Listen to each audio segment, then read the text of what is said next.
All right, welcome everyone. It's great to have you all here today. So I'm Andrea Baer from Rowan University, and I'm located in South Jersey, about a half hour from Philadelphia, and I'm the history and political science librarian there. And I also do some of my research interests are around library instruction, and in particular, librarians' experiences as teachers. So the roundtable that we'll be doing today is kind of building off of those interests and some of the recent research that I'm doing. And so what we'll do, this is a roundtable, so this portion is being recorded. This is going to be about 10 minutes of presentation, which will hopefully just give a kind of framework for thinking more about agency in a kind of interdisciplinary way, including from a sociological perspective. And then we will have some discussion. So the session goals are first to become familiar with theories and research on human agency and its relationship to social structures. Of course, we're just going to kind of scratch the surface of that given the time. And then we'll reflect on our own and others' experiences and conceptions of agency in the context of librarianship. And we're focused in particular on teaching in this conference, but feel free to bring in experiences that may or may not be directly related to teaching. And then finally, exploring potential implications of our experiences and conceptions for fostering agency in our individual and our collective professional practices, communities, and environments. So first, I'd like to give an overall definition of agency. What is it and why might we talk about it? So essentially, when I talk about agency, I mean the ability to act with choice and purpose in one's environment.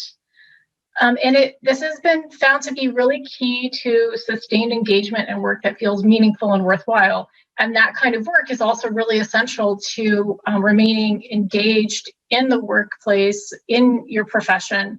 It's very easy to get burnt out if you feel that you're lacking a sense of agency. Now, often people think about agency in more, sorry, I moved too fast, in more individualistic terms, but the work that we're going to look at today is really encouraging us to think about both the individual and the collective. And so we'll think about agency as being fostered by supportive environments in which people feel valued and can act with intention. So this is how this will be structured. So again, I'm going to be talking about for about 10 minutes. And then we will have a Google Doc. I'll share the link to that after I finish the presentation portion of this. We'll have about 15 minutes of writing in the Google Doc. And so if you would like to appear anonymously in that Google Doc, please be sure that you're logged out of your Google account. Otherwise, it will show your name. And we'll have 2 rounds of writing within that Google Doc, first responding to the questions 1 through 3, and then to questions 4 and 5. And each time, after each round, I'll take a moment and note some highlights and give people an opportunity also to note things that are coming to the foreground for them in the Google Doc. And then we'll have live discussion, starting with about 15 minutes in breakout groups, and then we'll come back together as a single group for about 15 minutes. And then there's another section of the Google Doc that has some final reflections. So we'll spend some time doing that quiet writing and then coming back together again to discuss our final thoughts. Okay, I'll kind of refresh you on how that's going to go when we get to that portion, but I wanted you to know where we're headed. So this work by Priestley et al., they have done a lot of work on teacher agency in particular, and they have looked at it describing agency in what they call an ecological model. They say that it really needs to be understood in relation to the various environmental factors in a given moment and a given context. They describe it as, quote, an emergent phenomenon of the ecological conditions through which it is enacted. So they talk about agency as being something that is constantly being created rather than as something that is fixed or stable.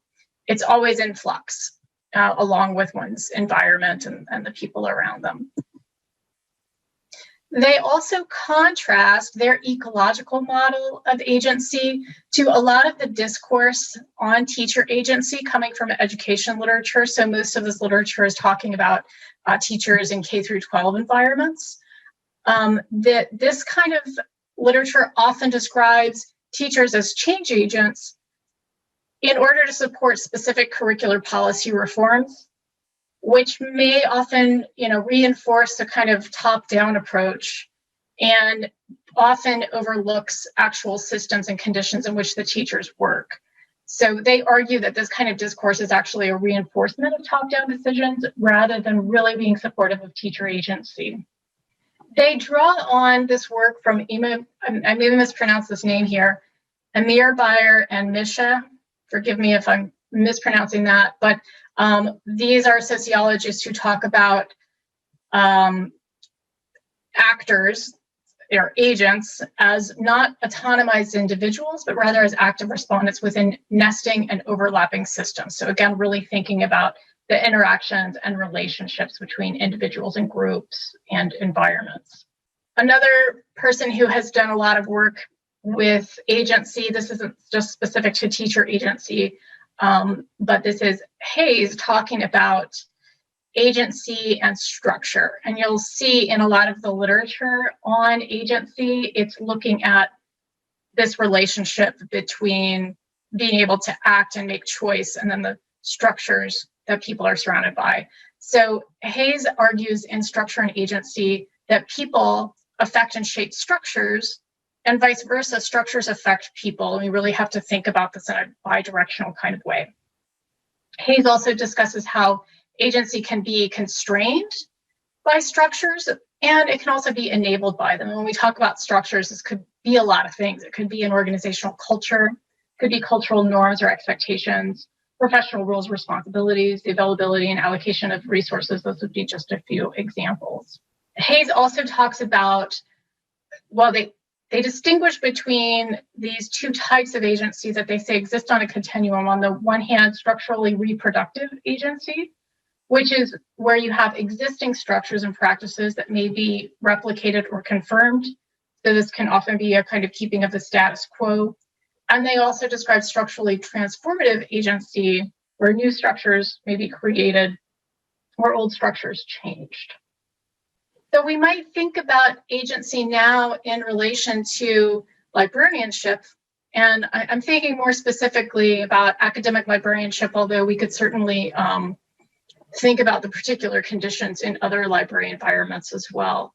And we know that each of our individual environments is unique. So one issue when we're thinking about agency and librarianship is this traditional service model. And more recent calls, in the last 10 years, let's say, for librarians to quote unquote prove their value. This may sometimes, have an influence on what people feel, where people feel they can make choices or where they want to make choices, where they can move and act or not. Another issue is the gendering of librarianship. That librarianship has often been considered a kind of feminized and predominantly female profession. And related to that, affective labor or emotional labor, where you're doing a lot of kind of care work, support for others. And there's a lot of research and feminist scholarship suggesting that this kind of work tends to be less valued in society and less well compensated. We can also look at institutional hierarchies and interpersonal dynamics, which of course you have in any environment, and then in academic environments there are particular ways that plays out.